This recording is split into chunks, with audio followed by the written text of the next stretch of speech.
મંગલમ ભગવાન વીરો મંગલમ ગૌતમ પ્રભુ મંગલમ સ્થૂલિભદ્રાદયા જૈનો ધર્મોસ્તુ મંગલમ. મહાવિદ્ય ક્ષેત્રમાં બધા જ જીવો ભવી જ હોય કે અભવી જીવો પણ હોય મહાવિદ્ય ક્ષેત્રમાં. અને ત્યાં પણ એટલે મહાવિદ્ય ક્ષેત્રમાં પણ સેમ નિયમ લાગુ પડે છે અવ્યવહારમાંથી નીકળવા માટે, કે એક મનુષ્યને સિદ્ધ ભગવાન બનવું જ પડે પછી જ નીકળે, એવું ક્વેશ્ચન હતું. તો હવે આપણને સમજવાનું છે કે જે આ નિયમ છે ને, કે એક મનુષ્ય જ્યારે સિદ્ધગતિને પામશે તો ત્યારે જ પછી એક જીવ અવ્યવહારમાંથી નીકળીને પછી વ્યવહાર રાશિમાં જાય છે. તો આ જે નિયમ છે ને, તો તે માત્ર અહીંયા મહાવિદ્ય ક્ષેત્રમાં જ લાગુ નથી પડતો, અથવા તો ના તો માત્ર ભરત ક્ષેત્ર આપણા જ ક્ષેત્ર એટલે કે ભરત ક્ષેત્રમાં લાગુ નથી પડતો, પણ ક્યાં લાગુ પડે છે આ નિયમ? આખો જે 14 લોક દેખાય છે ને આપણને, સંપૂર્ણ 14 લોકના જીવો માટે બધા જ A to Z બધા જ જીવો માટે સેમ રૂલ લાગુ પડે છે આ, કે જ્યારે એક સિદ્ધ બનશે તો ત્યારે એક જીવ અવ્યવહાર રાશિમાંથી નીકળીને બહાર આવી શકશે વ્યવહારિક દુનિયામાં. બરાબર. તો હવે જે મનુષ્ય છે તો તે ક્યાંથી નીકળશે? ત્યાં મનુષ્ય જે છે તો તે સિદ્ધ ક્યાંથી બનશે? એ તો માત્ર અઢીદ્વીપમાંથી ને, અહીંયા જે દેખાય છે જે 15 કર્મભૂમિઓ છે, જે અઢીદ્વીપ છે, આખા ને આખા અઢીદ્વીપમાંથી કોઈ પણ મનુષ્ય જે છે તો તે સિદ્ધ બની શકે છે. આખા આ 45 લાખ નું જે આ વિસ્તાર વાળું જે આખો અઢીદ્વીપ છે, કર્મભૂમિ પ્લસ અકર્મભૂમિઓ પ્લસ જે સમુદ્રો છે, લવણ ને કાળોદધી સમુદ્ર, આ જે સમુદ્રો છે, તો ત્યાં આ આખા 45 લાખ યોજનમાંથી ક્યાં પણ કોઈ પણ પ્રદેશમાંથી કોઈ પણ મનુષ્ય સિદ્ધ બની શકે છે. પણ જ્યારે એક મનુષ્ય સિદ્ધ બનશે આ આખા અઢીદ્વીપમાંથી, તો પછી એ વખતે આ આખો 14 રાજલોક દેખાય છે ને આખો, તો આખા 14 રાજલોકમાંથી ક્યાં પણ કોઈ પણ ઠેકાણે રહેલો જે અવ્યવહાર રાશિની સૂક્ષ્મ નિગોદનો જે જીવ હશે, કોઈ એ પણ કોણ, ભવી અથવા તો અભવી, તો કોઈ પણ એક ત્યાંથી નીકળીને પછી વ્યવહાર રાશિમાં આવી જશે. બરાબર. તે ધ્યાન રાખવાનું આપણને. આ જે 14 રાજલોક છે તો એમાં તો અવ્યવહાર રાશિના જે નિગોદ સૂક્ષ્મ નિગોદના જીવો છે તો તે સંપૂર્ણ 14 રાજલોકમાં ઠાંસીને ભરેલા જ છે ને. બરાબર. તો પછી જ્યારે મનુષ્ય જ્યારે સિદ્ધગતિને પામશે તો ત્યારે આખા જ આ 14 રાજલોકમાં કોઈ પણ ખૂણે ખાંચે ક્યાં પણ રહેલો એક અવ્યવહાર રાશિનો સૂક્ષ્મ નિગોદનો કોઈ પણ એક ભવી અથવા તો અભવી જીવ કોઈ પણ એક બહાર નીકળી જાય છે, અને બહાર નીકળીને પછી વ્યવહાર રાશિમાં કોઈ પણ ભવ કરશે. બરાબર. એ ધ્યાન રાખવાનું. અને પછી એના માટે બધા જ ઓપ્શન્સ ખુલી જશે. 560 જીવોના જે 563 ભેદોના ઓપ્શન્સ છે તો તે બધા જ ખુલી જશે. બાકીની 3 ગતિઓ પણ ના ઓપ્શન્સ પણ ખુલી જશે એ જીવ માટે. એ ધ્યાન રાખવાનું. બરાબર. અને બીજું એ પણ સમજવાનું એટલે કે મહાવિદ્ય ક્ષેત્રમાં માત્ર ભવી જીવો જ ન હોય એવું કઈ નથી, કે ખાલી મહાવિદ્ય ક્ષેત્રમાં જ બધા ભવી જીવો મળે અને ત્યાં અભવી જીવો જઈ નહીં શકે, એવું કઈ નથી.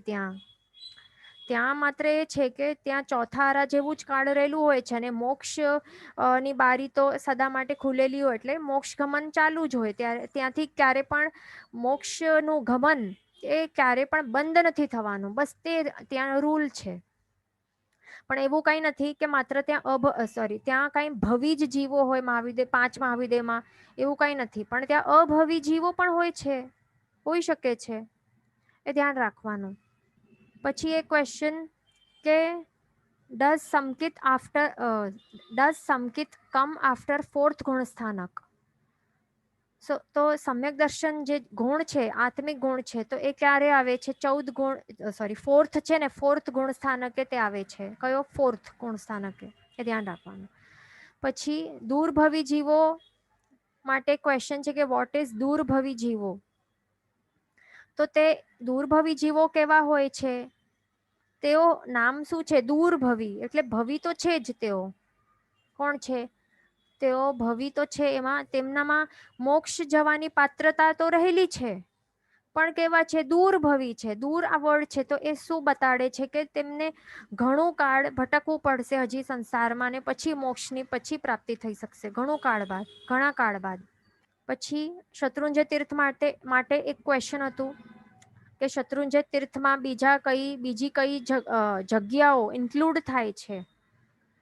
તો શત્રુંજય મહાતીર્થ જે આપણને અહીંયા દેખાય છે તે તો છે જ. પછી ગિરનાર એ પણ શત્રુંજયની ટૂંક છે, અને કદમગીરી, હસ્તગીરી તો તે પણ શત્રુંજયની ટૂંકો જ છે. તે ધ્યાન રાખવાનું. પણ હમણાં આપણને જે દેખાતું જે ક્ષેત્ર છે શત્રુંજય મહાતીર્થનું, તો ત્યાં એમનું મહિમા કહેલું છે કે ત્યાં શું થાય છે, ત્યાં એને શત્રુંજય મહાતીર્થ કહેવાય છે. અને એનું દર્શન જે પણ કરશે, જાત્રા જે પણ એની કરશે, તો તેને ભવિતવ્યતાનું છાપ સ્ટેમ્પ લાગી જશે. એટલે એ કન્ફર્મ થઈ જશે કે હા, આ ભવિ જીવ છે અને મોક્ષમાં જનારો જીવ છે. અને તે દૂરભવી જીવ પણ નથી, ન તો અભવી છે. તે નિશ્ચિત થઈ જાય છે.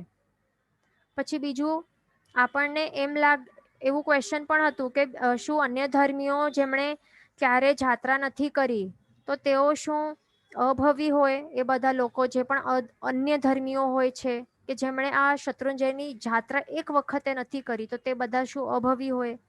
તો આપણને અહીંયા શું સમજવાનું છે, એવું કઈ નથી કે બધા જ જે પણ અન્ય ધર્મીઓ છે કે જેમણે શત્રુંજયની એક વખત પણ યાત્રા આપણી નજર સામે નથી કરી, તો તે બધા અભવી હોવા જોઈએ એવું કઈ નથી. કારણ કે આવા ભવો તો આપણે પણ કેટલા વખત કર્યા હશે પૂર્વ ભવોમાં, અનેક વખત, અનંતિવાર એવા અન્ય ધર્મ એટલે બીજા નોન જૈન ધર્મ આપણને પણ મળ્યું હશે. અનેક વખત, અનંતી વખત આપણે પણ આવા ભવો કર્યા હતા. તો એમાં આવું તો નથી થઈ ગયું કે આપણે અભવી હતા પહેલા. બરાબર ને? એટલે અહીંયા શું છે કે અન્ય ધર્મીઓ જે છે, હમણાં ભલે તેઓ આવી રીતે શત્રુંજયની જાત્રા નથી કરી શકતા આપણી નજર સમક્ષ, પણ ફ્યુચરમાં બીજા ભવોમાં કે અનંત કાળ બાદ, ઘણું ભટક્યા બાદ તેઓ ફ્યુચરમાં થઈ શકે છે કે તેઓ સાચા માર્ગને પામશે અને પછી સમ્યક દર્શનની પણ તેઓ પ્રાપ્તિ કરી શકશે. અને પછી આગળ પછી મોક્ષની પણ પ્રાપ્તિ થઈ શકશે એમને, એવું હોય છે. બરાબર? એટલે એવું કઈ નથી. અને એક વાત યાદ રાખવાની કે શત્રુંજયની જાત્રા કરનારા બધા ભવી જ હોય છે. પણ એવું કઈ રૂલ નથી કે શત્રુંજય મહાતીર્થની જાત્રા જે નહીં કરશે તો તે બધા જ અભવી જ હોય, એવું રૂલ નથી. એ ધ્યાન રાખવાનું. શું કે એની જાત્રા જે નહીં કરનારા જે જીવો હશે તે બધા જ અભવી થઈ જાય, એવું કોઈ રૂલ નથી. બરાબર? આપણને માત્ર કન્ફર્મેશન જોઈએ ને એના માટે છે આ, કે જે શત્રુંજયની જાત્રા કરે એટલે કોણ કરી શકે? માત્ર જે ભવી હોય તેઓ જ કરી શકે. એ ધ્યાન રાખવાનું. પણ જે ભવી જીવ હોય તો એવા પણ હોય કે જેમણે એક વખત પણ શત્રુંજયની જાત્રા કરી જ ન હોય અને એ કર્યા વિના પણ સિદ્ધ બની ગયા હોય, એવું પણ હોઈ શકે છે. બરાબર? એ ધ્યાન રાખવાનું. એક ક્વેશ્ચન છે કે વોટ અબાઉટ ડોલીવાળા? તો એમણે આવી રીતે જે ડોલીવાળા છે તો તેઓ અન્ય ધર્મીઓ છે અને તેઓ યાત્રિકોને જાત્રા કરાવે છે, પણ પોતે પણ જાત્રા તો થાય જ છે ને એમની. એટલે થઈ શકે છે કે તેમને ભલે ભાવ ન આવતા હોય, કોઈક પણ થઈ શકે છે કે કોઈકને ભાવો પણ આવી જાય, પણ કોઈકને કેટલાકને ભાવો ન પણ આવે, છતાં પણ તેમનું દર્શન શત્રુંજય મહાતીર્થનું સ્પર્શન કરે છે તેઓ આટલી વખત ત્યાં જાત્રા, એમ જાત્રા વર્ડ નહીં કહી શકાય એમના માટે, પણ કરાવે છે ને, યાત્રિકોને કરાવે છે, પોતે પણ સ્પર્શના કરે છે, તો તેઓ પણ ભવી જ હોવા જોઈએ. બીજા જે પણ જે વજન ઉચકનારા જે એનિમલ્સ હોય છે ને, ત્યાં ગાયો હોય કે ડોંકીઝ હોય, આપણે જોયું હશે, તો તેઓ પણ આવા તિર્યંચો તેઓ પણ ભવી હોવા જોઈએ. બરાબર?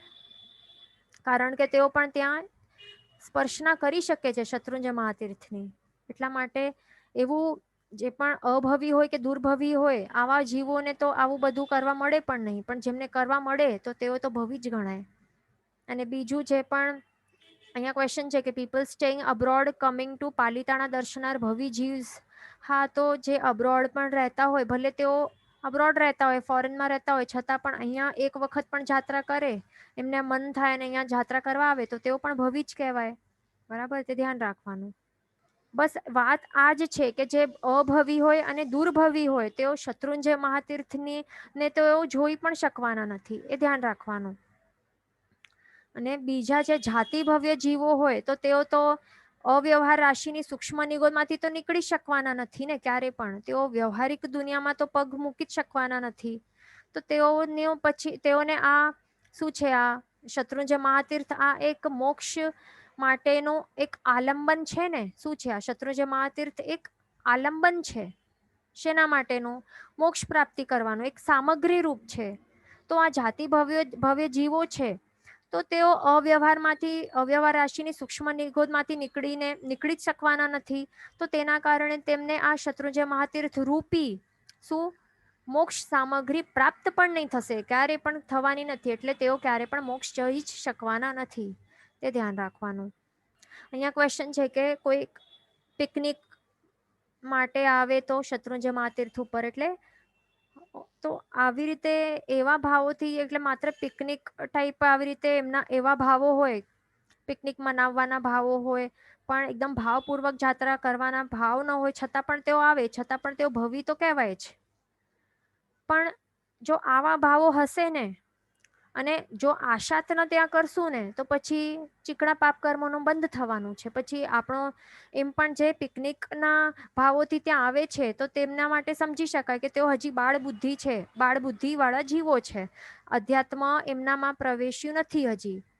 બરાબર, અધ્યાત્મ પ્રવેશ્યું નથી એમનામાં, સમજણ શક્તિ આટલી એમની વિકસિત થઈ નથી. એટલા માટે પિકનિક માટે તેઓ આવતા હોય છે આવી રીતે ટ્રેકિંગ કે પિકનિક સમજીને.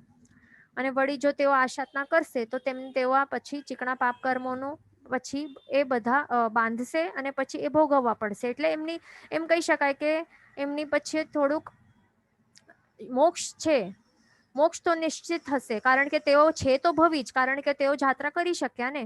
પણ મોક્ષ પછી થોડું લેટ થશે, થોડાક ભવો બાદ, એમ કહી શકાય. બરાબર, એટલે પણ આપણને તો ધ્યાન રાખવાનું કે આપણને અહીંયા તીર્થમાં આવીને, આવા મહાતીર્થમાં આવીને આશાતના તો બિલકુલ નહીં થાય, એ ધ્યાન રાખવાનું. પિકનિક માટે નહીં આવવાનું, પણ જાત્રાના ભાવથી જાત્રા કરવાની, એ ખાસ ધ્યાન રાખવાનું. પછી બીજું ક્વેશ્ચન છે કે હા, અહીંયા એક સ્તુતિ પણ, એક રિક્વેસ્ટ હતી એ સ્તુતિ બતાડવા માટે. તો આ સ્તુતિ છે: સમવસરણે કોઈ અભવ્ય હોઈ શકે, પણ દૂર ભવ્ય અભવ્ય કોઈ ન તને જોઈ શકે. પામી તને સહુ કોઈ, સહેજે કર્મ મલ ધોઈ શકે. હે સિદ્ધગીરી તુજ દર્શને, મુજ જન્મ આજ સફળ થયો. આ સ્તુતિ છે. બરાબર, લાસ્ટ ટાઈમ આપણે લીધી હતી. પછી બીજું ક્વેશ્ચન છે કે જીવો અલોકમાં પણ હોય કે નહીં. તો અહીંયા આપણને જે ચૌદરાજ લોકનો અહીંયા ફોટો દેખાય છે, તો તેની બહાર આ બ્લુ ક્ષેત્ર છે, આ ચૌદરાજ લોક છે, એની બાઉન્ડ્રી બહાર અલોક કહેવાય છે. તો ત્યાં એક પણ જીવ ન હોય ત્યાં, એટલે એક જીવ એટલે અવ્યવહાર રાશિના સૂક્ષ્મ નિગોદ વાળા પણ ન હોય કે નિગોદ ન હોય, કંઈ પણ ન હોય. એ ખાસ ધ્યાન રાખવાનું. ષડ દ્રવ્યમાંથી 5 દ્રવ્યો ન હોય, માત્ર એક દ્રવ્ય છે. તે કયો દ્રવ્ય? તે છે અલોકાકાશ. એટલે આકાશાસ્તિકાએ જે કહેવાય છે તે અલોકાકાશ છે, માત્ર ચૌદરાજલોકની બહાર. તે ધ્યાન રાખવાનું. એક પણ જીવની બહાર ઉત્પત્તિ થતી જ નથી, કોઈ જઈ પણ નથી શકવાનું બહાર, આ બાઉન્ડ્રી બહાર. એ ધ્યાન રાખવાનું. પછી એક ક્વેશ્ચન હતું કે જો મોક્ષ ન મળે તો ભવી થવું પણ શું કામનું. તો આપણને એક વાત ધ્યાન રાખવાની કે ભવીપણાનું જે છાપ છે ને, જે સ્ટેમ્પ છે, તે હોવા છતાં પણ જો આપણે પહેલા તો આ ક્વેશ્ચન છે એના ઉપરથી છે. આપણે એક વાત કહી હતી ને કે ઘણા બધા ભવી જીવો પણ આવા છે કે જ્યારે કે તેઓ ક્યારે પણ મોક્ષ પામી જ શકવાના નથી. આવા મેજોરિટી ઓફ ભવ્ય જીવો છે. અમુક જ ભવી જીવો મોક્ષની પ્રાપ્તિ કરી શકવાના છે. આપને યાદ હશે લાસ્ટ ટાઈમ આપણે આ સેન્ટેન્સ કહ્યું હતું. તો શાસ્ત્રકાર ભગવંત એવી રીતે શા માટે કહે છે કે મેજોરિટી ઓફ ભવી જીવો તો મોક્ષ જઈ જ શકવાના નથી? તો એમાં શું છે, અને હા, તો એના ઉપરથી આવું ક્વેશ્ચન આવ્યું હતું. તો પછી જો મોક્ષ ન મળે તો ભવી થવું પણ શું કામનું, એવું ક્વેશ્ચન છે એના ઉપર. તો હવે આપણને સમજવાનું છે કે જો સમજો કે આપણે ભલે ભવી જીવ છે, આપણામાં મોક્ષ પ્રાપ્ત કરવા માટેનું યોગ્યતા રહેલી છે આપણામાં, છતાં પણ આપણું મન પુરુષાર્થ કરવા માટે થાય જ નહીં ક્યારે પણ, કે મોક્ષ પ્રાપ્ત કરવા માટે ઈચ્છા આપણે થાય જ નહીં. ભલે યોગ્યતા રહેલી છે પણ આપણને ઈચ્છા તો થવી જોઈએ ને. તો ઈચ્છા જ નહીં થશે, આપણે પુરુષાર્થ જ નહીં કરશું, તો પછી મોક્ષ શું ઓટોમેટિકલી મળી જાય છે એવું કોઈકને થયું હતું આજ સુધી? ન થયું હતું, ન થશે. સાધના આરાધના તો બધું કરવું જ પડશે ને, ત્યાગ તપ ત્યાગ બધું કરવું પડશે, સંયમ સ્વીકારવું પડશે, બધું કરવું પડશે, પુરુષાર્થ તો કરવું જ પડશે ને. પુરુષાર્થ તો બહુ જ ઇમ્પોર્ટન્ટ વસ્તુ છે આપણા ધર્મમાં. મોક્ષ પ્રાપ્તિ માટે શું ઇમ્પોર્ટન્ટ છે? પુરુષાર્થ. ખાસ ધ્યાન રાખવાનું. તો પુરુષાર્થ જ પહેલા તો ઈચ્છા થવી જોઈએ મોક્ષની, પછી પુરુષાર્થ પણ કરવું જોઈએ. તો આ કરશું તો પછી મળશે ને, નહીં તો ઓટોમેટિકલી તો ક્યારે મળી જવાનું નથી કાંઈ પણ.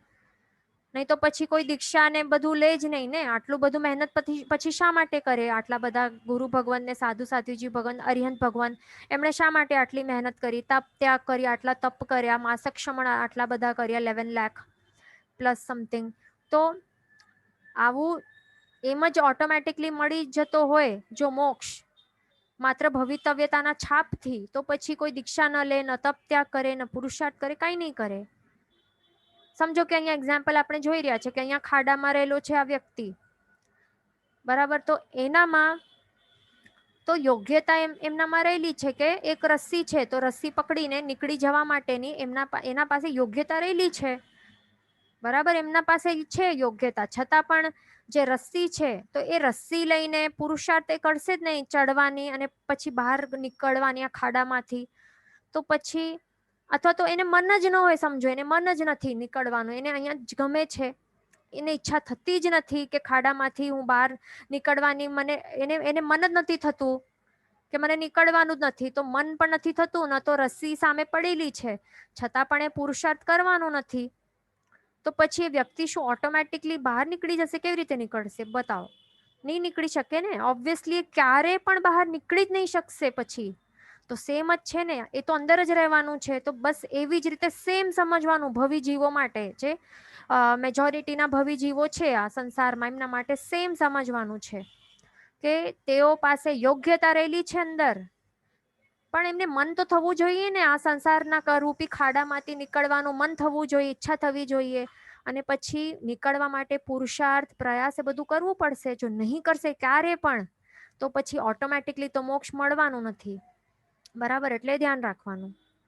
પછી બીજું ક્વેશ્ચન છે કે આ ભવમાં મોક્ષ પ્રાપ્તિની ઈચ્છા થાય પણ આવતા ભવમાં પણ આ ઈચ્છા રહે કે નહીં, એવું ક્વેશ્ચન છે. તો સમજો કે આપણામાં ક્વેશ્ચન શું છે કે આપણામાં આ ભાવમાં મોક્ષ પ્રાપ્ત કરવા માટેની ઈચ્છા હમણાં આપણને થઈ રહી છે, પણ એની ગેરંટી શું કે આવતા ભાવમાં પણ આપણને આ ઈચ્છા થશે કે નહીં? તો અહીંયા એ સમજવાનું છે કે આ ભાવમાં જો આપણને આવી ઈચ્છા થાય છે ને, મોક્ષ પ્રાપ્ત કરવા માટેની તાત્વિક ઈચ્છા રહેલી હોય, તાલાવેલી રહેલી હોય, અંદરથી ખૂબ જ મન હોય, અને એના માટે જ આપણા પ્રયત્નો દિવસ રાત્રિ ચાલુ જ હોય કે શું કરું, હું શું કરું કે મારી કર્મ નિર્જરા થતી જાય અને સમ્યક દર્શનની પ્રાપ્તિ થાય, આ રત્નત્રય પ્રાપ્ત કરું અને જલ્દીથી મોક્ષ મેળવું, મોક્ષની અવસ્થા પ્રાપ્ત કરું. તો એવું જો ચાલુ હોય ને અંતરથી, આ જ ટેન્શન ચાલતું હોય, એનો આપણો ઉપયોગ જે છે, આપણું જે જ્ઞાન ઉપયોગ છે, તો એ માત્ર મોક્ષ પ્રાપ્ત કરવા માટેના ઉપાયોમાં જ શોધતો હોય, એમાં જ લાગેલો હોય ને આપણો ઉપાય શું ઉપયોગ.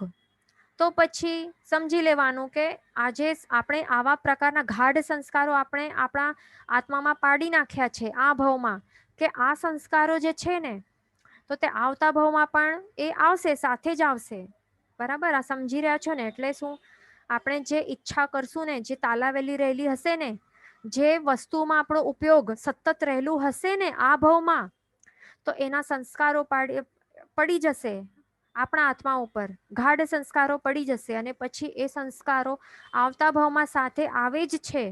એટલે ઇન અધર વર્ડ્સ, મોક્ષ પ્રાપ્ત કરવા માટેની ઈચ્છા આવતા ભાવમાં પણ આપણને થઈ જ જશે. એ ધ્યાન રાખવાનું.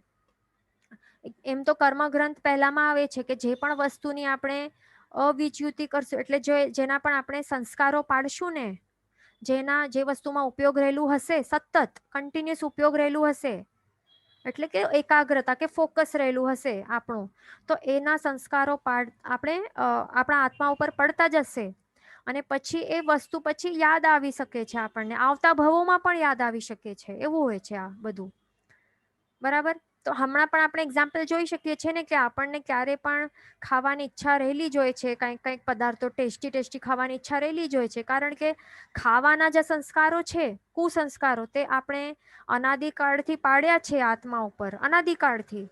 એટલા જ માટે આપણે જે જન્મ લઈએ ને ત્યારથી જ આહાર તો જોઈતો જ હોય છે આપણને, બધા જ બાળકોને. અને કોઈ શીખવાડતો પણ નથી, શીખવાડવાની જરૂર પણ નથી કે આહાર લેવો જોઈએ તને, આવું કોઈ શીખવાડવાની જરૂર પણ પડતી નથી બાળકોને, બરાબર ને, એવું હોય છે. બીજું અહીંયા આપણને ફોટોમાં દેખાય છે વજ્રકુમારનું દૃષ્ટાંત, કે કેવી રીતે એમને જે વીરતીના જે ભાવો રહેલા હતા, ઝંખના રહેલી હતી લાસ્ટ ભાવમાં, તો તે આવતા ભાવમાં આ વજ્રકુમારના ભાવમાં પણ આટલી નાનકડી વયમાં તે બાળકને વીરતી સ્વીકારવાની કેવી રીતે ઝંખના સાથે આવે છે, આવીને સાથે આવે છે આવી રીતે, તો એ હોય છે એવું, એ ધ્યાન રાખવાનું. એટલે અહીંયા આપણને ધ્યાન રાખવાનું. પછી બીજું એક ક્વેશ્ચન છે કે how do we know that we are ભવી and we will definitely attain moksha one day. તો આપણને જો ક્વેશ્ચન થાય કે આપણે ભવી છીએ, અને અથવા તો આપણે જો શત્રુંજય મહાતીર્થની જાત્રા જો આપણે એક વખત પણ કરી હશે, તો સમજી લેવાનું કે આપણે 100% ભવી છીએ, એ ધ્યાન રાખવાનું. બરાબર, આપણને એવું ક્વેશ્ચન થાય કે આપણે ભવી હશું કે નહીં ભવી હશું, એવું જો ટેન્શન આવશે ને માઇન્ડમાં એક વખત પણ, આપણને એવું ડર લાગશે ને, આપણને મોક્ષની પ્રાપ્તિ થશે કે નહીં ક્યારે પણ, આવું પણ ક્વેશ્ચન આવશે ને, ડર લાગશે ને, તો સમજી લેવાનું કે આપણે શું છે, ભવી છીએ, એ ધ્યાન રાખવાનું. બીજું એમ પણ સમજવાનું કે આપણને સાથે સાથે જીન વચન જાણવા માટે આવી રીતે રસ હોય, જિજ્ઞાસા હોય, અને વળી શ્રદ્ધા પણ હોય એના ઉપર. જેટલું પણ આપણે જાણતા હોઈએ જીન વચન, એ બધા વચનો ઉપર શ્રદ્ધા હોય, પ્રભુ ઉપર શ્રદ્ધા હોય, અને મોક્ષની અવસ્થા ઉપર પણ શ્રદ્ધા હોય, આત્મા ઉપર એટલે આત્મા નામનું કોઈક દ્રવ્ય છે એના ઉપર પણ આપણને આસ્થા હોય, તો સમજી લેવાનું. અને હા, બીજું મેઇન કે મોક્ષની અવસ્થા જે છે ને એ આપણને ગમતી હોય, એટલે કે સિદ્ધ અવસ્થા, કે જ્યાં કોઈ પણ ફરફર કરવાનું ન હોય, બોલચાલ નહીં હોય, ત્યાં તો પ્રવૃત્તિ જ ન હોય, ટોટલી નિવૃત્તિ હોય, તો એ અવસ્થા આપણને જો ગમતી હોય ને, તો સમજી લેવાનું કે આપણે 100% મોક્ષની પ્રાપ્તિ કરશું, ક્યારેક ને ક્યારેક કરશું, આપણે પણ કરશું. અને બીજું, આપણે જો પ્રભુએ બતાવેલો જે માર્ગ છે એના ઉપર ચાલવા પણ આપણે પ્રયત્ન કરશું, તો પછી સમજી લેવાનું કે we are on the right track. બરાબર, એટલે આવી રીતે આપણે સમજી શકીએ કે આપણે ભવી છીએ, અને એક દિવસ આપણે મોક્ષની પ્રાપ્તિ કરી શકશું. બરાબર, અહીંયા એક ક્વેશ્ચન આવેલું છે, તો એનું જ આન્સર હમણાં આપણે આપ્યું. એક ક્વેશ્ચન અહીંયા છે, ઇફ વી આર ભવી how can we know we can get mukti or not. તો એનું આન્સર હમણાં જ આપણે આપ્યું. બરાબર, એ ધ્યાન રાખવાનું. પછી એક ક્વેશ્ચન હતું plants related, should we grow plants at home or not. તો એ કમ્પોસ્ટિંગ ઉપરનું ક્વેશ્ચન આવેલું હતું. તો આપણને ઘરમાં પ્લાન્ટ્સ જે છે ને, તે આવી રીતે ઘણા જણ આવી રીતે બેલ્કનીમાં આવી રીતે ગ્રો કરતા હોય, તો આ બધું નહીં કરવાનું આપણને. કારણ કે આ બધા શું, આપણને ખ્યાલ છે આ બધા પ્રત્યેક વનસ્પતિ જ છે, અનંતકાય પણ હશે ને એમનામાંથી, તો અનંતકાય જીવોની ઉત્પત્તિ કરાય? નહીં કરાય ને. અનંતકાય જીવોની ઉત્પત્તિ અહીંયા નહીં કરાય. સાધારણ વનસ્પતિ હશે, એમાં કેટલા બધા આપણને ખ્યાલ પણ નહીં હોય. અને મેઇન તો એ જ છે કે ભલે સાધારણ વનસ્પતિ ન પણ હોય, પ્રત્યેક વનસ્પતિનું પણ પ્રત્યેક વનસ્પતિ પણ જો હોય, તો એમનું ઉત્પત્તિનું કારણ આપણને શા માટે બનવાનું છે? આપણને નહીં બનવાનું. કોઈ પણ જીવોની ઉત્પત્તિનું કારણ આપણને નહીં બનવું જોઈએ.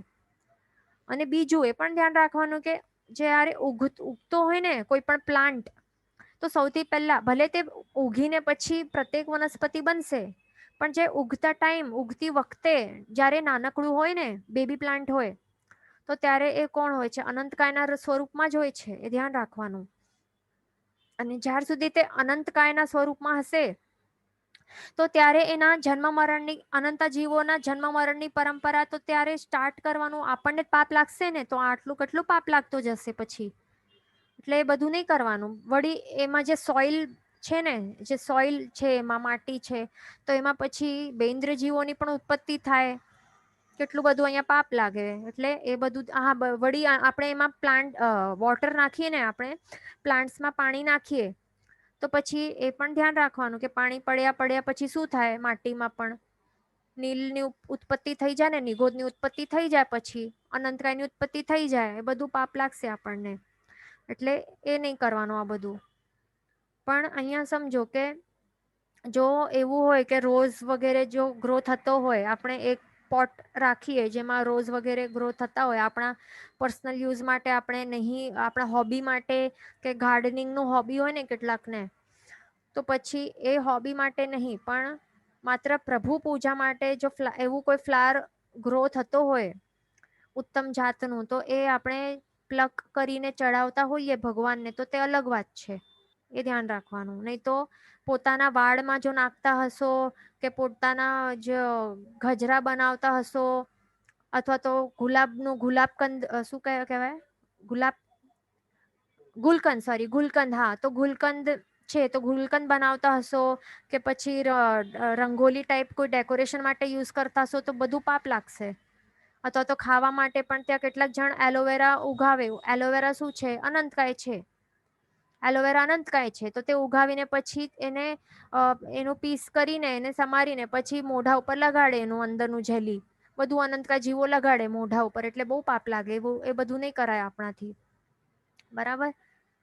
એટલે અને વળી કેટલાક અહીંયા કોથમીર વગેરે ઉગાડે અને પછી ખાવા માટે ઉપયોગ કરે, એટલે પર્સનલ યુઝ માટે પછી કરશું તો પછી બધું પાપ લાગશે. આ ખેતી ટાઈપ જ થઈ જાય, નાનકડી ખેતીનું ખેતું જ થઈ ગઈ ને, એ બધું પાપ લાગશે અને આપણને, એટલે એ નહીં કરાય.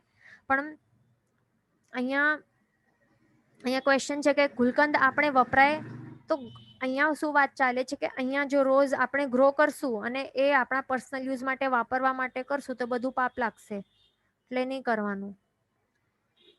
ગુલકંદ એમ તો જે ભક્ષ્ય ગુલકંદ હોય 3 તાળ વાળું, જો પ્રોપરલી શાસ્ત્રીય પદ્ધતિથી બનાવેલું હોય તો તે એવું બનાવેલું હોય તો એ વાપરી શકાય. જે કાળ પસાર ન થયો હોય તો એ બધું અલગ વાત છે, એ આપણે નથી વાત કરવાનું, પણ આપણે સમજી લીધું શું છે. ઓકે, બીજું આગળ આપણે જોઈએ. એક ક્વેશ્ચન હતું કે આપણે આ લીધું હતું સમ્યક્ત્વના 5 લક્ષણ, આપણે જે શોર્ટમાં લીધું હતું, તો એમાં ક્વેશ્ચન આવેલું હતું કે આસ્તિક્ય એટલે શું છે. તો સમ્યક્ત્વ પ્રાપ્તિના જે આ આપણને પ્રાપ્ત થયું છે કે નહીં, તો એના આ 5 લક્ષણો છે: શમ, સંવેગ, નિર્વેદ, અનુકંપા અને આસ્તિક્ય. તો આપણે કઈ ડિટેલમાં લેવાના નથી, કારણ કે આ ટોપિક આપણું નથી. છતાં પણ આસ્તિક્યનું ક્વેશ્ચન આવેલું હતું રિપીટ કરવા માટે, તો એ આપણે સમજી લઈએ શોર્ટમાં કે આસ્તિક્ય એટલે શું. આસ્તિક્ય એટલે સિમ્પલ વર્ડ્સમાં આસ્થા કે શ્રદ્ધા, સાચી શ્રદ્ધા. તો એ શ્રદ્ધા શેના ઉપર? જીન વચન ઉપર. જીન વચન ઉપર જે શ્રદ્ધા હોય એને આસ્તિક્ય કહેવાય છે. પણ બીજું ક્વેશ્ચન આવે કે જીન વચન શું છે. હવે જીન વચન ઉપર શ્રદ્ધા કરવાની એટલે શેના ઉપર શ્રદ્ધા? તો જીન વચન ઉપર શ્રદ્ધા એટલે કે 9 તત્વનું જે સાચું સ્વરૂપ જે પ્રભુએ બતાડ્યું છે, તો એના ઉપર શ્રદ્ધા કરવું. એટલે જીન વચન આ જ છે, 9 તત્વનું સાચું સ્વરૂપ પ્રભુએ બતાડ્યું છે જીન દેશનામાં. તો 9 તત્વ ઉપર 9 તત્વના સાચા સ્વરૂપ ઉપર શ્રદ્ધા કરવી, તો તે જ આસ્તિક્ય છે, બરાબર. એ ધ્યાન રાખવાનું. એટલે જેવા પ્રભુએ બતાડ્યા છે, તો તે બધા તત્વોને તેવા જ સ્વરૂપે આપણે જો સ્વીકારશું, તો પછી આપણામાં આ ફર્સ્ટ લક્ષણ છે ને આસ્તિક્યતાનું, તો તે છે આપણામાં, તો તે સમજી શકાશે.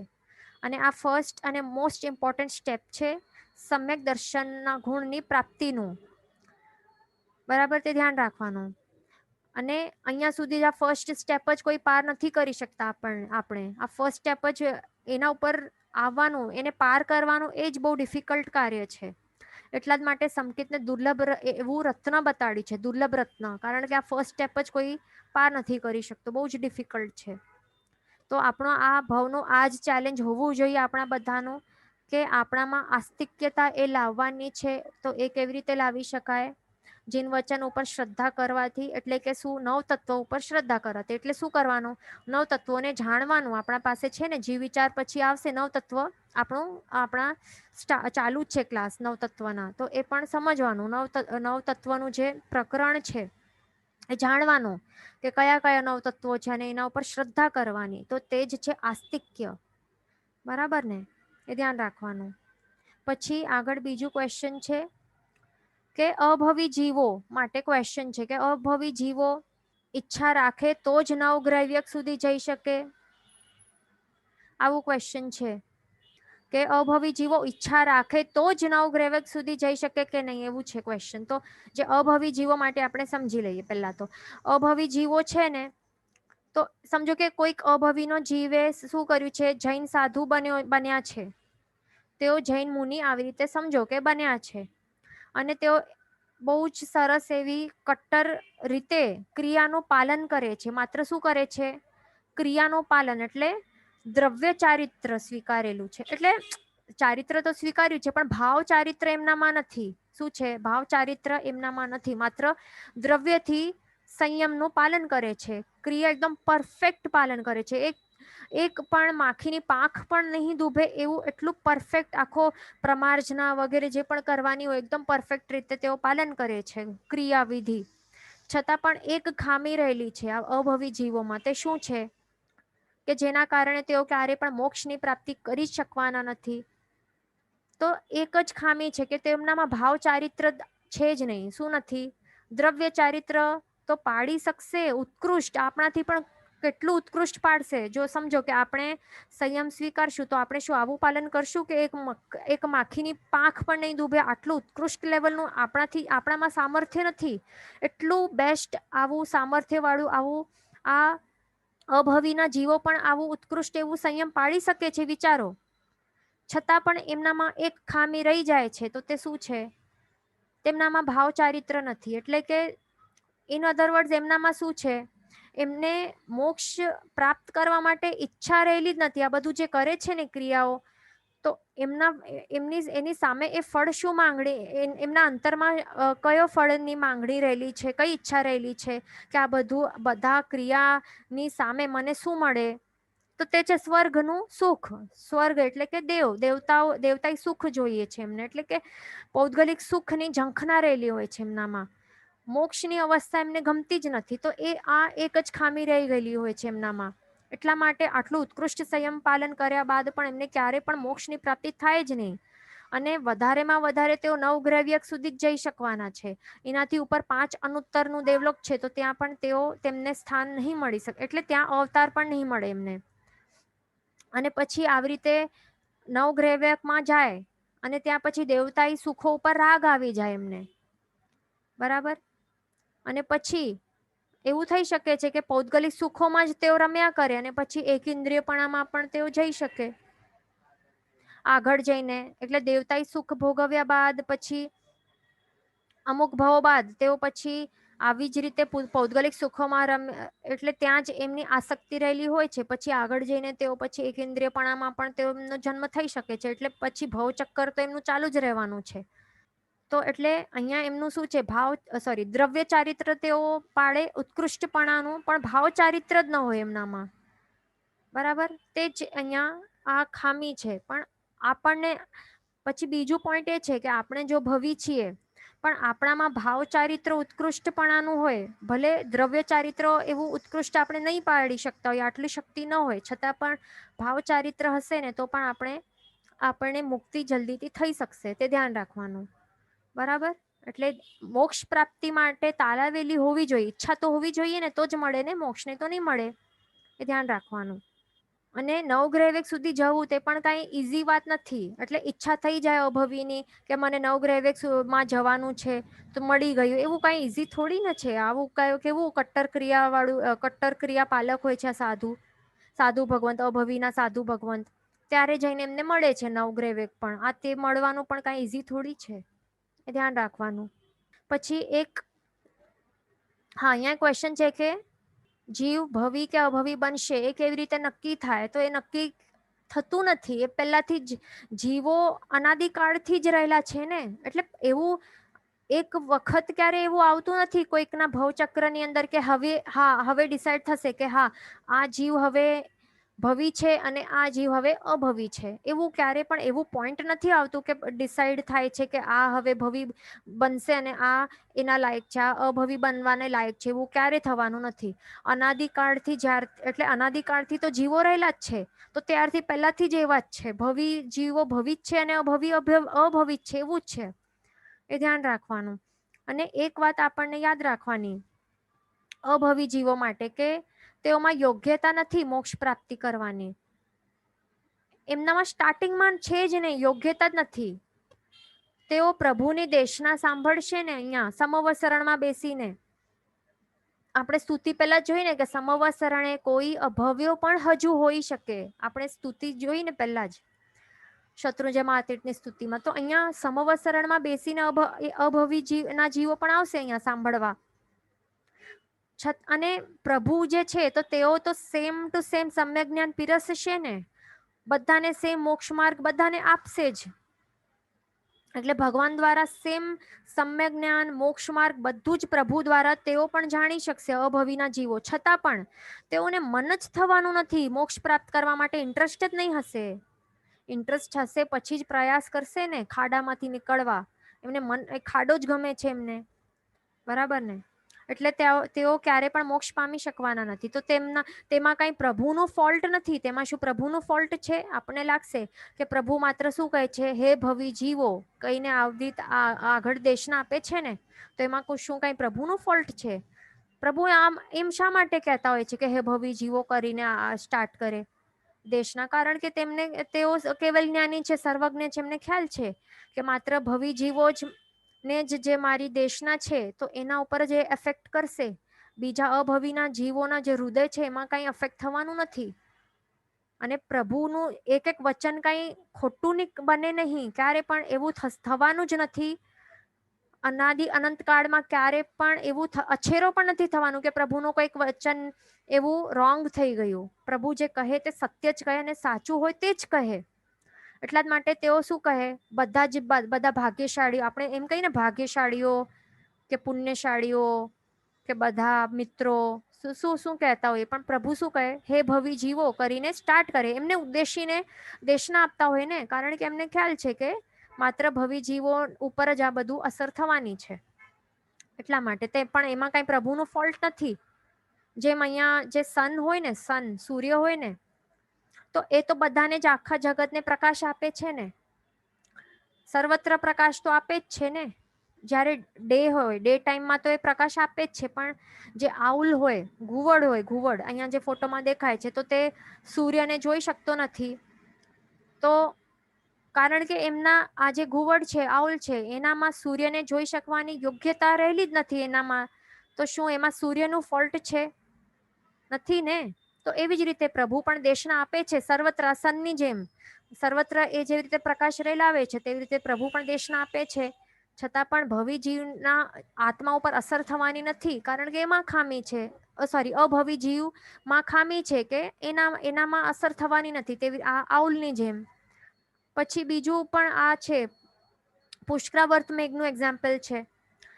પુષ્કરાવર્ત મેઘ પણ જ્યારે આ વરસે છે ને, તો ત્યારે એકદમ ગાજવીજ સાથે પડે અને પછી શું થાય, આટલું ગાજવીજ સાથે જોરદાર પડે ને કે બધા જ પથ્થરો હોય એ બધા ભીંજવી નાખે, બધા ભીંજાઈ જાય.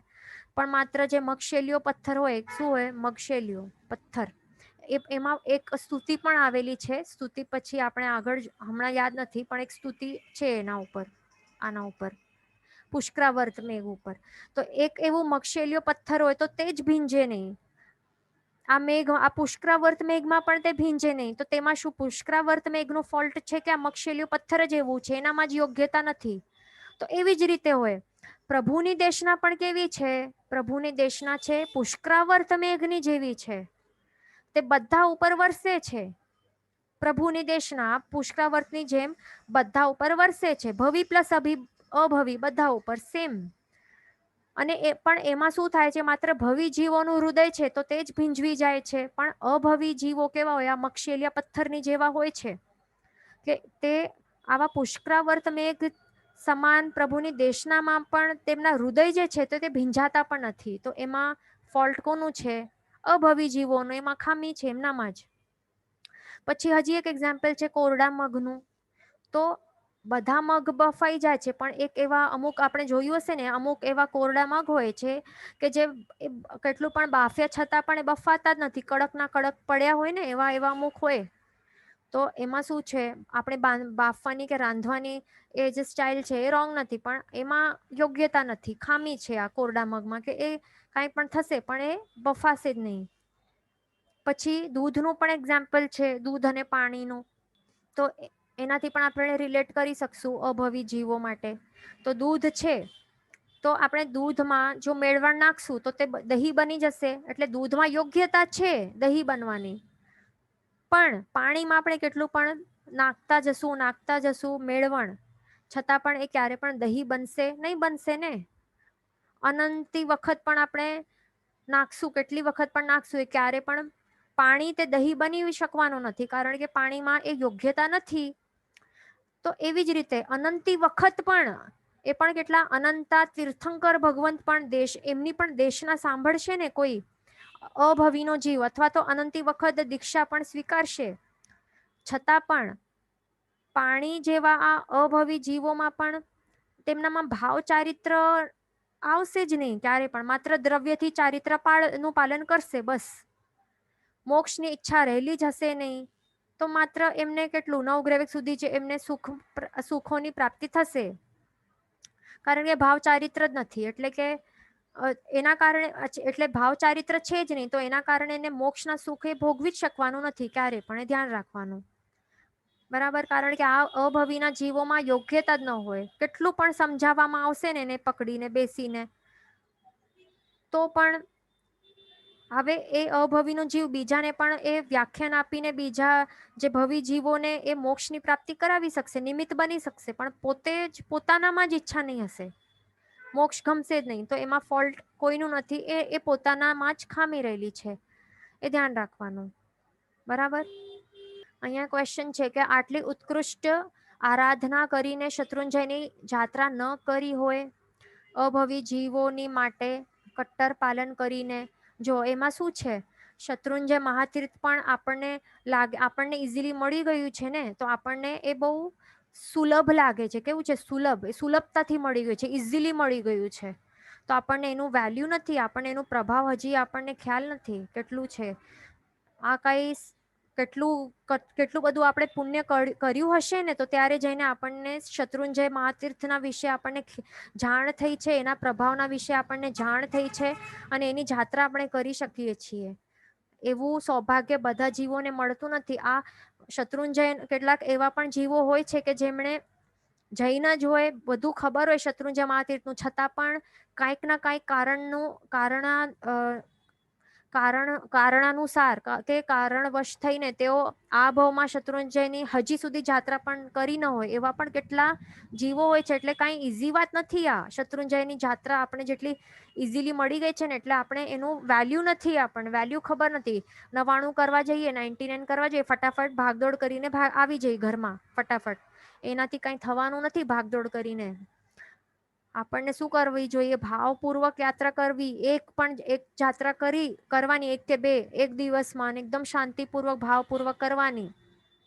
એક જે સ્પર્શના લઈને ત્યાં એવી જાત્રા કરવી જોઈએ. બરાબર ને. અહીંયા ક્વેશ્ચન છે કે જાત્રા કરવી મીન્સ ઉપર. હા, એટલે આ ક્વેશ્ચન શું હતું આપણું? ક્વેશ્ચન હતું કે આટલી ઉત્કૃષ્ટ આરાધના કરીને શત્રુંજયની જાત્રા ન કરી હોય. હા, તો એવું અહીંયા જે ભવી જીવો છે, તો તેમને પણ આટલું દુર્લભ બને છે આ. અને આપણે જ આટલા પુણ્યશાળી છે કે આપણને આ 5 ભરત ક્ષેત્ર, જે 15 કર્મ ભૂમિઓ છે, એમાંથી પણ આ જ ભૂમિમાં આપણો જન્મ થયું છે. 5 ભરત ક્ષેત્ર છે, આપણને ખ્યાલ છે ને, 5 ભરત, 5 ઐરવત, 5 મહાવિદેહ. તો આ બધામાં શું શત્રુંજય થોડી છે? શત્રુંજય કેવું છે? યુનિક છે. માત્ર આપણા જ આ ભરત ક્ષેત્રમાં છે. આ જંબુદ્વીપ નામનું જે જંબુદ્વીપમાં આવેલું જે આ ભરત ક્ષેત્ર છે ને, તો ત્યાં જ માત્ર એક જ આ શત્રુંજય મહાતીર્થ છે. અને આપણે એટલા લકી છે કે આપણને અહીંયા આપણો જન્મ થયું છે, અને આપણને એટલું સૌભાગ્ય પ્રાપ્ત થયું છે. એનું દર્શન આપણે કરી શકીએ છીએ, જાત્રા કરી શકીએ છીએ. બીજા કેટલા જે ભવી જીવો છે, તો તેમને અહીંયા કાંઈ ઇઝીલી જન્મ પણ મળતું નથી. કેટલાક ઐરાવત ક્ષેત્રમાં પણ છે, કેટલાક બાકીના 4 ભરત, જે 5 મહાવિદ્ય, ત્યાં પણ જન્મ મળ્યા છે. એટલે મહાવિદ્ય વાળા તો ભલે લકી હશે, પણ આપણે પણ સુપર લકી છીએ. વિચારો કે સિમંદર સ્વામી પણ આપણે શું કરતા હોઈએ છીએ, અપ્રિસિએશન કરતા હોઈએ છીએ ને, કે જે પણ ભરત ક્ષેત્રના માનવી કે ત્યાં લકી છે, ભાગ્યશાળી છે કે એમને શત્રુંજય મહાતીર્થ મળ્યું છે, બરાબર ને? એટલે કાંઈ ઈઝી નથી. તો તે અભવીના જીવોને તે તો ક્યારે મળવાનું નથી. ભવી જીવોને પણ આ દુર્લભ છે. ભવી જીવો માટે પણ શત્રુંજય એ દુર્લભ છે. દૂરભવી જીવો માટે પણ દુર્લભ છે. તેઓ પણ ક્યારે દર્શન કરી શકવાના નથી. તો અભવી જીવોને તો ક્યાં મળશે? ત્યાં જ રહેલા હશે ને, શત્રુંજય ગામ, પાલિતાણા નામના ગામમાં ત્યાં રહેલા હશે, છતાં પણ ત્યાં જોવાનું પણ મન નહીં થાય. એવા પણ અભવી હોઈ શકે છે. એની છત્રછાયામાં ત્યાં પાલિતાણા ગામમાં પણ એન્ટ્રી એમને મન ન થાય, એન્ટર કરવાનું પણ મન નહીં થાય. એવા પણ હોય. પછી આગળ આપણે બીજું જોઈએ કે હા, તો હવે આપણે નેક્સ્ટ આગળના ટોપિક ઉપર ચાલીએ, જે સૂક્ષ્મ નિગોદ. તો હા, આપણે હવે વ્યવહાર અને અવ્યવહાર રાશિના જીવો વિશે આપણે બધું જાણી લીધું. તો બધાને આટલું ક્લિયર થઈ ગયું હશે. આપણે એકદમ શોર્ટમાં ફરીથી એક વખત રિવાઇઝ કરી લઈએ. તો અહીંયા જે આપણને બ્લુ કલરમાં દેખાય છે ને, તો તેઓ કોણ છે? વ્યવહાર રાશિના જીવો છે. પણ અહીંયા જે પિંકમાં છે તે અવ્યવહાર રાશિના નિગોદ, અવ્યવહાર રાશિના જીવો. એટલે હવે આપણે પાછું એક વખત જોઈ લઈએ. જે આ જીવના બે ભેદ છે, મુક્ત અને સંસારી. મુક્ત એટલે કે સિદ્ધ આત્મા, અને સંસારી જીવો આ છે. સંસારીમાં બે ભેદ છે, સ્થાવર એકેન્દ્રિય અને બીજું છે ત્રસ જીવો. એ તો આપણે પછી જોવાના છીએ. સ્થાવર એકેન્દ્રિયના 5 ભેદ છે: પૃથ્વી, આપકા, તેવકા, વાવકા, વનસ્પતિકાય. દરેકના બે બે ભેદ છે, સૂક્ષ્મ અને બાદર. બરાબર? પૃથ્વીકાય, અપકાય, તેવકાય, વાવકાય અને સૂક્ષ્મ બાદર બે બે ભેદ છે. વનસ્પતિકાયના પણ બે ભેદ છે. શું છે? પ્રત્યેક વનસ્પતિકાય અને તે બાદર જ હોય છે. એમાં સૂક્ષ્મ નામનો કોઈ ભેદ નથી. બીજું વનસ્પતિકાયનો ભેદ છે સાધારણ વનસ્પતિકાય. સાધારણ વનસ્પતિકાય જ્યારે આપણે કહીએ તો સમજી લેવાનું કે આપણે નિગોદના જીવોની વાત કરી રહ્યા છીએ, અથવા તો એમને અનંતકાય પણ કહેવાય છે. આ એકદમ યાદ રાખવાનું. આ યાદ નહીં રહેશે તો પછી કન્ફ્યુઝન થશે આગળ લાઈફમાં. એટલે આ યાદ રાખવાનું. આ સેમ મિનિંગ વાળા શબ્દો છે ત્રણે. અનંતકાય કહેશું તો સમજી લેવાનું કે સાધારણ વનસ્પતિકાયની વાત ચાલુ છે. પછી સાધારણ વનસ્પતિકાયના બે ભેદ થાય છે, સૂક્ષ્મ અને બાદર. એટલે સૂક્ષ્મ સાધારણ વનસ્પતિકાય અથવા તો સૂક્ષ્મ નિગોદના જીવો, અને બીજું બાદર સાધારણ વનસ્પતિકાય અથવા તો બાદર નિગોદના જીવો. એટલે કાંદા બટાટા જે આપણને દેખાય છે. સૂક્ષ્મ માટે શું યાદ રાખવાનું? આ બધા સૂક્ષ્મના ભેદ છે કે તેઓ 5 ઇન્દ્રિયો વડે ગ્રાહ્ય નથી. એ યાદ રાખવાનું. એ દેખાતા નથી અને ગ્રાહ્ય પણ નથી બનતા. હવે આગળ સૂક્ષ્મ સાધારણ વનસ્પતિકાય અથવા તો સૂક્ષ્મ નિગોદના બે પ્રકાર છે. એક તો અવ્યવહાર રાશિની સૂક્ષ્મ નિગોદ અને બીજી છે વ્યવહાર રાશિની સૂક્ષ્મ નિગોદ, અથવા તો સૂક્ષ્મ સાધારણ વનસ્પતિકાય પણ કહી શકાય બંને માટે, કારણ કે સૂક્ષ્મ છે. એટલે સાધારણ વનસ્પતિકાયના જ ભેદ છે ને આ, એટલા માટે. બરાબર? એટલે આટલું બધાને ક્લિયર થઈ ગયું હશે. તો બીજું અહીંયા ફોટોમાં શું દેખાય છે કે અવ્યવહાર રાશિની સૂક્ષ્મ નિગોદનું કયો ભેદ છે તે આપણે દેખાય છે. તે સૂક્ષ્મ સાધારણ વનસ્પતિકાયનું ભેદ છે. બરાબર? તે ધ્યાન રાખવાનું. અને જો એકવાર જીવ અહીંયાથી નીકળીને પાછો નિગોદનો જીવ બન્યો કે કોઈ પણ ભાવ કર્યો, સૂક્ષ્મ પૃથ્વીકાય બન્યો કે સૂક્ષ્મ અપકાય બન્યો, અને પાછો જો સમજો કે એ સૂક્ષ્મ નિગોદનો જીવ બન્યો, બરાબર, તો પછી એને હવે વ્યવહાર રાશિનો જીવ જ કહેવાશે. એ પાછો અવ્યવહાર રાશિમાં એ ક્યારે પણ જવાનો નથી. એટલે એક વખત નીકળી ગયો તો નીકળી ગયો. હવે પછી એનું આ 563 ભેદોમાં ક્યાં પણ એનો જન્મ થઈ શકે છે. એટલે બાકીની જે ગતિઓ છે એ બધી ઓપ્શન એ બધું ખુલી જાય છે. અને આ બધા જે પ્રકાર છે તેને શું કહેવાય છે? વ્યવહાર રાશિના જીવો કહેવાય છે. આ બધા જ. આટલું બધાને યાદ રાખવાનું. આ ટેબલ લખી લેવાનું. બરાબર? ઓકે, તો અહીંયા આપણું આટલું ક્લિયર થઈ ગયું છે. તો હવે આપણે આગળ ચાલશું. હા, તો હવે નેક્સ્ટ ટોપિક છે કે સૂક્ષ્મ નિગોદના જે અસંખ્ય ગોળા કે શરીરો છે. હા, તો પહેલા આ બધાને આપણે આ પાછું જોઈ લઈએ કે આખો 14 રાજલોક છે એમાં શું છે? ઠાંસીને કેટલા છે? અસંખ્ય ઘોડાઓ રહેલા છે. અસંખ્ય ઘોડા હોય છે. આ બ્લેક કલરના છે, અસંખ્ય છે. દરેક ઘોડામાં અસંખ્ય શરીરો હોય છે. અને બુક્સમાં શું હોય? આવું આ વર્ડ હશે, અસંખ્ય શરીર અથવા તો અસંખ્ય નિગોદ, આ વર્ડ હશે. બરાબર? એટલે નિગોદને શરીર પણ કહે છે. એ આપણને સમજવાનું છે. બરાબર? એટલે અસંખ્ય ઘોડાઓમાં શું હોય છે? અસંખ્ય નિગોદ હોય છે અથવા તો અસંખ્ય શરીરો હોય છે. આ જે યલો દેખાય છે ને તે. પછી દરેક નિગોદમાં અથવા તો દરેક શરીરમાં કેટલા આત્મા હોય છે? અનંતા આત્મા હોય છે. બરાબર. સોરી, આ રેડ કલરનું જે રિંગ્સ દેખાય છે તે અસંખ્ય શરીરો છે, એટલે કે અસંખ્ય નિગોદ, અને એમાં આ યલો કલરના છે તે અનંતા આત્માઓ છે. બરાબર. એટલે આ વર્ડ ક્યાંક બુક્સમાં અસંખ્ય નિગોદ હશે અથવા તો અસંખ્ય શરીર એ હશે, તો એ સમજી લેવાનું. શરીર એટલે જ નિગોદ, તે યાદ રાખવાનું આપણને. બરાબર. તો આવી રીતે હોય છે. એક એક શરીરમાં કે એક એક નિગોદમાં કેટલા અનંતા આત્માઓ રહેલા હોય છે. અને તે કોના આત્મા હોય છે? એમાં વ્યવહાર રાશિના પણ હોઈ શકે છે અથવા તો અવ્યવહાર રાશિના પણ હોઈ શકે છે. સૂક્ષ્મ નિગોદના જીવો, તે ખાસ ધ્યાન રાખવાનું. અને અવ્યવહાર રાશિના જીવો હોય છે તો તેમાં પણ 3 ભેદ છે ને. 3 પ્રકારના જીવો હશે: ભવી, અભવી અને જાતિ ભવ્ય. એ ધ્યાન રાખવાનું. બરાબર. પાછો રિપીટ. એટલે અનંતા આત્માઓ છે ને, તો અનંત આત્મામાં શું હોય છે? એક તો વ્યવહાર રાશિના જીવો હશે અને બીજા હશે અવ્યવહાર રાશિના સૂક્ષ્મ નિગોદના જીવો. આ 2 પ્રકારના હશે. બરાબર. પછી જે અવ્યવહાર રાશિના જે સૂક્ષ્મ નિગોદના જીવો હશે તેમાં પણ 3 પ્રકારના હશે. કોણ કોણ હશે? ભવી, અભવી અને જાતિ ભવ્ય જીવો. એ ખાસ ધ્યાન રાખવાનું. પણ જે વ્યવહાર રાશિના જે સૂક્ષ્મ નિગોદના જીવો હશે એમાં કેટલા પ્રકારના જીવો હશે? માત્ર 2 પ્રકારના, ભવી અને અભવી. એ ખાસ ધ્યાન રાખવાનું. જાતિ ભવ્ય એમાં નહીં હોય, કારણ કે નીકળી જ શકવાના નથી. બરાબર. આટલું આપણું ક્લિયર થઈ ગયું હશે.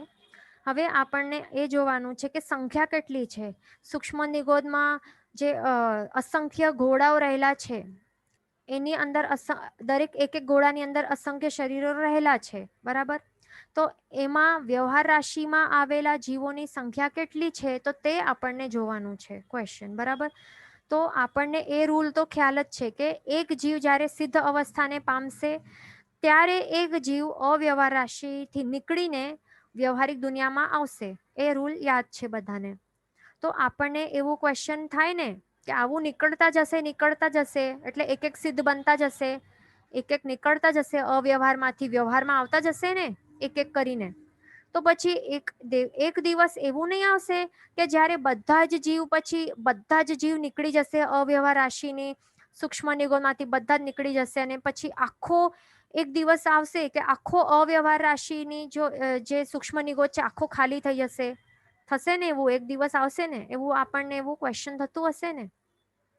તો એમાં ધ્યાન રાખવાનું, એનું આન્સર શું છે કે એવું ક્યારે થવાનું નથી. ક્યારે પણ આ ઇમ્પોસિબલ છે.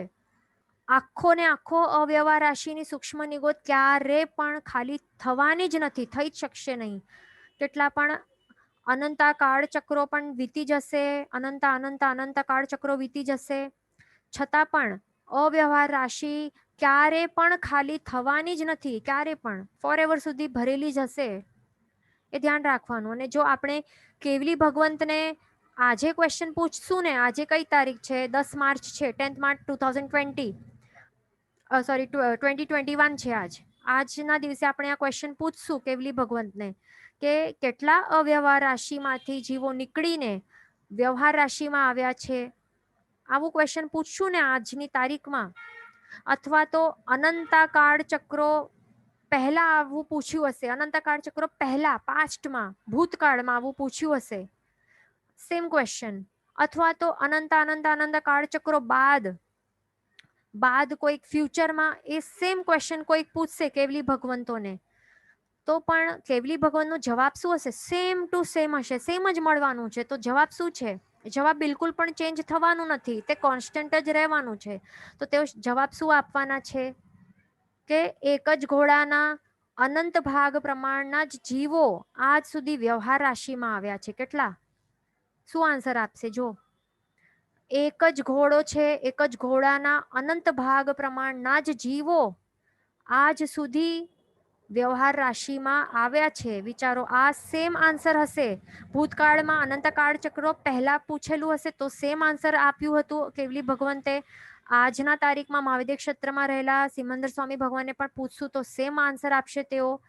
અનંત કાળચક્ર બાદ ફ્યુચરમાં પણ આપ સેમ ક્વેશ્ચન પૂછું, સેમ ટુ સેમ આન્સર આ જ મળવાનું છે. બરાબર. આટલા જ રહેવાના છે વિચારો. એટલે એના ઉપરથી આપણને ખ્યાલ આવે છે કે અનંતાનંત જીવો રહેલા હશે ત્યારે જ આવો આન્સર આવે ને. એટલે એક જ ઘોડામાં કેટલા અનંત જીવો રહેલા હશે તો ત્યારે જે ક્યારે ખાલી એક ઘોડો જ આખો કમ્પ્લીટ ખાલી થઈ શકવાનો નથી, તો આખા અસંખ્ય ઘોડાઓની ક્યારે વાત આવશે? વિચારવાનું છે આ. એટલે ખૂબ વિચારવા જેવો વિષય છે આ. આ એક ઘોડાનું પણ કેટલું અનંત ભાગ, એનું અનંતમો ભાગ વિચારો. અનંતમો ભાગ પ્રમાણના જે જીવો નીકળી શક્યા છે ને વ્યવહારમાં આવી શક્યા છે વિચારો. એટલે આખો એક ઘોડો પણ ક્યારે ખાલી થવાનું જ નથી. આ જ answer, same to same answer આપણને સાંભળવા મળશે કેવલી ભગવાન દ્વારા. બરાબર? એટલે ધ્યાન રાખવાનું. એટલે એક જ ઘોડામાં અનંત આત્માઓ રહેલા હશે. અનંત એટલે અનંત એટલે કેટલા? જેનું કોઈ અંત જ નથી. એટલા બધા જીવો હોય છે, અંત જ ન હોય એટલો. એટલે પછી ખાલી જ નહીં થાય ને. પછી ખાલી થશે જ ક્યારે? પછી નહીં થાય ને. એટલા જ માટે આવું જવાબ આપણને આપતા હોય છે કેવલી ભગવંત અથવા તો તીર્થંકર ભગવંત. એ ધ્યાન રાખવાનું. અહીંયા ક્વેશ્ચન છે કે ઇઝ ધીસ અસંખ્ય ઘોડા ગ્રાહ્ય બાય ઇન્દ્રિય? તો હવે અહીંયા શું છે? આ જે ઘોડાઓ છે એ શેના ઘોડાઓ છે? જો આ આપણને આ ઇન્દ્રિયોથી ગ્રાહ્ય ક્યારે બને? જ્યારે તેઓ બાદર હોય ત્યારે ને. તો આ બાદર હોય તો આ કાંદા બટાટા હોવા જોઈએ. તો કાંદા બટાટાથી તો ભરાયેલું નથી 14 રાજલોક, બરાબર ને? એટલે આ ગ્રાહ્ય નથી બનતા. ગ્રાહ્ય નથી બનતા એટલે કોણ હોય? સૂક્ષ્મ હોય ને. સૂક્ષ્મ નિગુણના જીવો હોય. તો સૂક્ષ્મ જે પણ હોય એના માટે રૂલ યાદ રાખવાનું. સૂક્ષ્મ આ વર્ડ દેખાય તો યાદ રાખવાનું કે શું? કે 5 ઇન્દ્રિયો દ્વારા ગ્રાહ્ય ન બને. એ એકદમ યાદ રાખવાનું. એટલે આ જે ઘોડાઓ એટલે કોના ઘોડાઓ છે? આ સૂક્ષ્મ સાધારણ વનસ્પતિકાય ની વાત છે આ ખાસ. આ ઘોડાઓમાં બાદર નિગોદની અહીંયા વાત નથી. બરાબર? બાદર નિગોદ તો અમુક ક્ષેત્રમાં જ રહેલું છે. કાંદા બટાટા તે બાદર નિગોદ છે. નીલ ફૂગ એ બાદર નિગોદ છે. એ ધ્યાન રાખવાનું. બરાબર ને? એટલે આ અસંખ્ય ઘોડાઓ છે તો તે 5 ઇન્દ્રિયો દ્વારા ગ્રાહ્ય નથી બનતા. તો જીન વચન વિરુદ્ધ બોલાયું હોય તો મિચ્છામિ દુક્કડમ સર્વ મંગલ માંગલ્યમ સર્વ કલ્યાણ કારણમ પ્રધાનમ સર્વ ધર્માણમ જૈનમ જયતિ શાસનમ પ્રણમ.